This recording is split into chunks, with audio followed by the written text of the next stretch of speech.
Good morning, good morning, good morning, good morning. Welcome to our daily nets. If you have your Bible, please open in the book of Psalms 23:6. It says, "Surely your goodness and love will follow me all the days of my life, and I will dwell in the house of the Lord forever." Wow. Psalms 23 is a powerful declaration of confidence in God's character and care. Wow. David does not say that goodness and love will occasionally visit him. He says they will follow him all the days of his life. Declaration.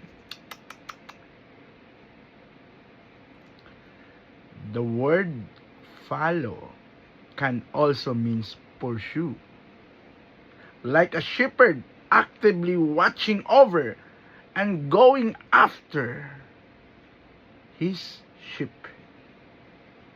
This reveals that God's goodness and steadfast love are not passive.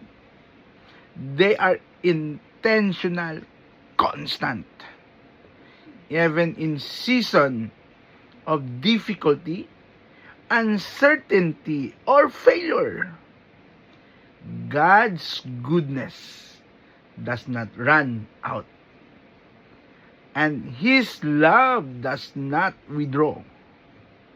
The promise extends beyond this life. I will dwell in the house of the Lord forever. That's a promise.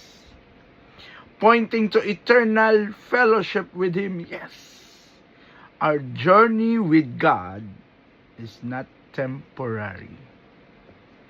It is everlasting. I'm gonna pray for you. Lord, thank you that your goodness and love pursue us every day of our life. Even when we cannot see, it helps us trust that you are working for my and our good. Teach us to dwell